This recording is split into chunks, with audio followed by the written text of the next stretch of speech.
Hi, and thank you for joining us for Monday Encouragement video. So last week we spoke about maintaining our faith in God, that no matter the situation or circumstance, we just have to hold on to our faith in God and just trust Him that He's going to do what He says He's going to do. So this week I wanted to talk about renewing our mindset, renewing our mentality, the way we perceive life, the way we go about life, the way we walk in our purpose, plan, expectation from God. In Matthew 6:24, it tells us that we can't serve two masters. We're either going to love one or hate the other. Romans 12 tells us that we're supposed to be renewed in our mind, the way we think, the way we perceive the world. And 2 Corinthians 6 says that lightness and darkness has no unity together. And so when we transition into walking according to God's purpose, plan, and expectation, there has to be a change in our mentality, a change in the way that we think. So I'm going to be looking at Numbers chapter 11, verses 4 through 6. And it says, "And the mixed multitude that were among them fell a lusting, and the children of Israel also wept again, and said, Who shall give us flesh to eat? We remember the fish, which we did eat in Egypt freely, the cucumbers and the melons and the leeks, and the onions and the garlic. But now our soul is dried away, there is nothing at all beside this manna before our eyes." So here we see the children of Israel. They are actually reminiscing about their slavery. They're reminiscing about being captive. They're reminiscing about being in bondage to another set of people. And they're even taking for granted God's provisions. And when we look at this, we can say, oh my goodness, that's so ridiculous. I can't believe they did that. But we, if we're not careful, do the same thing with God. Because John 10:10 tells us that we have life, and we have life abundantly. In Philippians 4, it tells us that God will supply all of our needs according to His riches and glory. But we have these, and we're saying, yes, we believe in God, but we want to hold on to that victim mentality. We want to hold on to that poverty-stricken mentality.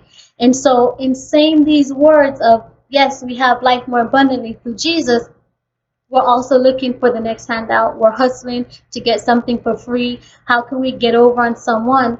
And a wise man has taught me that there's nothing free and you don't want anything cheap. So, if we're professing living God's abundant life, living this sophisticated life God has offered to us where everything is taken care of, but then we're still holding on to that mentality of being the victim, that mentality of not being good enough, that mentality of being a statistic, then we're just like the Israelites that are saying, we're being freed, but we're reminiscing about slavery. We're reminiscing about where we used to be, not looking at where God has brought them, but what we used to have. And once we say, okay, we're going to walk according to God's purpose, plan, expectation, we have to be willing to let go of the former things. We have to let go of what we used to do, how we used to think. We have to let go of blaming the society, blaming the government, blaming this person, and say, okay, been we have been given this abundant life and truly walk in it. In Psalm 68, it says that God daily loads us with blessings. So we can't be looking for a handout over here when we're saying, oh, God blesses me every day over here.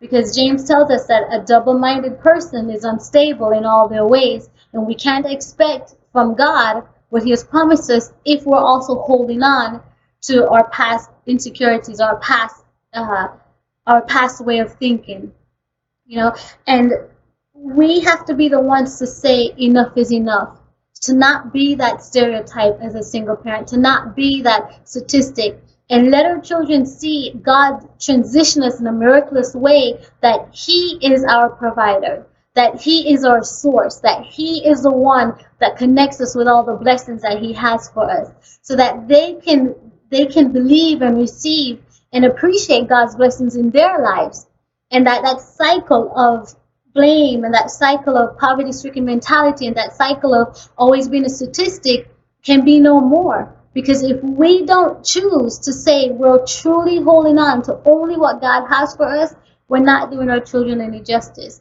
And I know it may seem a little harsh, but please understand that I want to see you walking in the blessings of God. I want your children to understand that God is the one who's going to provide for them and no one else.